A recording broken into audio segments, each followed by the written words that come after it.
I'm here today with Jed Diamond, one of the leaders of the men's movement. I've known you for 30 years at least. At least that, yes, Jack. And it was your book, The Irritable Male Syndrome, that gave me the idea for Male Postpartum Abandonment Syndrome. I thought, well, need to give it a name.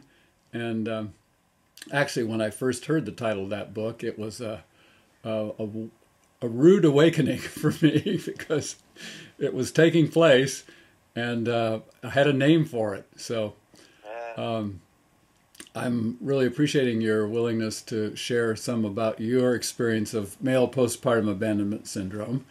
And Yes. how would you describe it occurring for you? And then I'll ask how you've dealt with it over the years.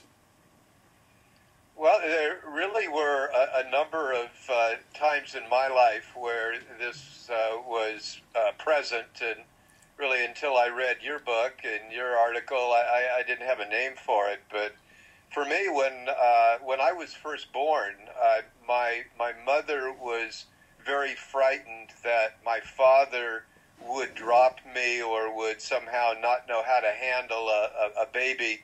So she basically kept me away from him. Her view was, don't touch him. You can't hold him. He's, you'll mess it up. So I, in the early years, I didn't have much physical contact with my father because my mother was afraid something would happen to me. And when I was 5, my father got increasingly depressed. I don't think it was just not connecting with me, but with life. And when I was 5, he tried to take his own life, and Wow. he was then hospitalized and was then physically gone from my life. So then I grew up basically without a father, and I again didn't realize what an issue that was for me. But I grew up, hungering for the father love that I didn't have, and I think my mother also then had to go out to work pretty quickly, so I was, grew up with daycare and didn't have much, connection with her that I needed. So that was kind of my early experience, and then when I grew up and had a son, it never occurred to me that as my wife started paying,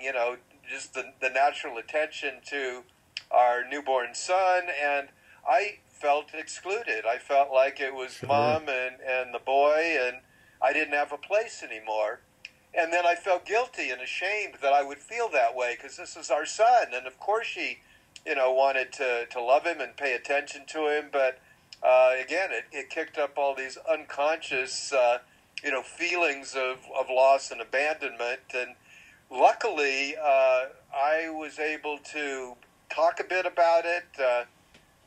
We went to therapy for the first time, and a pretty sensitive therapist was saying, in a sense to both of us, that we were both, how could I be feeling this way? My wife was kind of incensed. How can you be jealous of, or feel excluded from our son? We're, this is our baby, and of course we give him love. And the therapist was very sad. He said, well, have you ever seen Jed this emotionally distraught? And I was just feeling, this whole combination of feeling scared, feeling abandoned, feeling angry, feeling frustrated.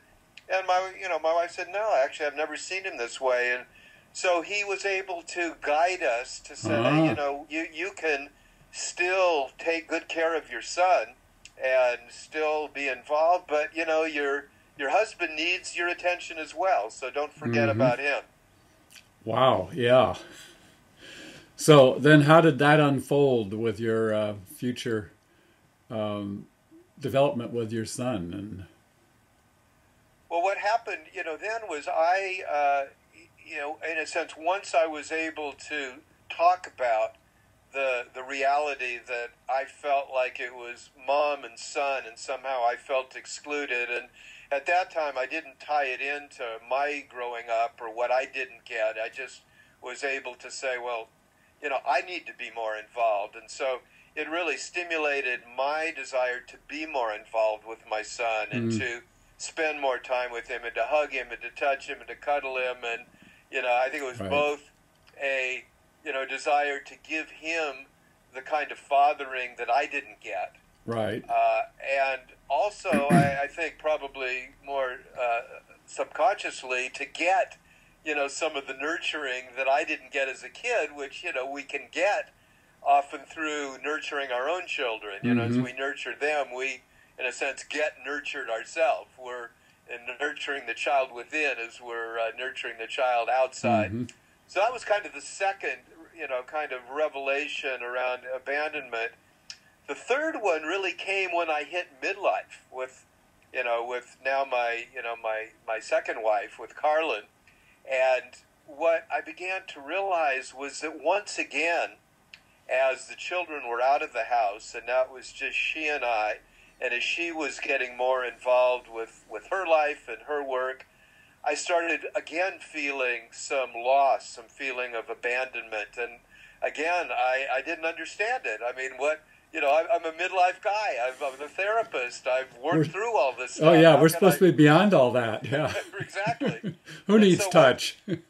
So once again, I was able to recognize it in some way that midlife can also kick up. And I talked about that in the book that you mentioned, in the Irritable Male Syndrome, that I think a lot of the irritability, anger, and depression that many men feel throughout our lives, but also at midlife, is that feeling of disconnection that we have sometimes from our wives that are getting more out in the world.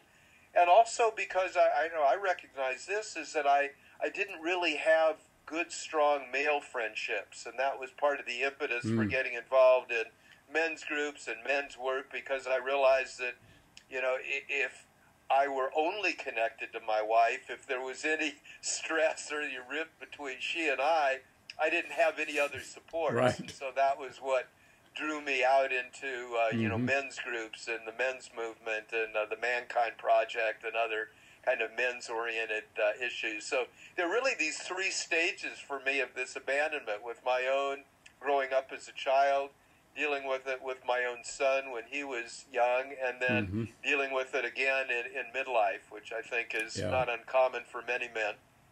Yeah, myself as a self-proclaimed touch junkie, where I came out of the closet after Sue Johnson's book, Hold Me Tight, came out, and she gave us the information that adults need as much nurturance as babies do.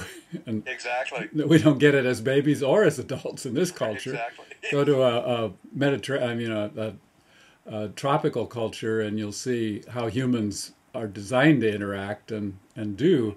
But these northern climates, I guess, living indoors and all the separation that goes with the northern European culture, we've forgotten that. So it's interesting. Your dad himself, it sounds like, experienced MPAS with your mom cutting him off and him eventually leaving through emotional disconnection, which is classic, one of the classic ways. So, well, you're a classic case like me, and I appreciate your telling me all these details. So any closing comments you want to make?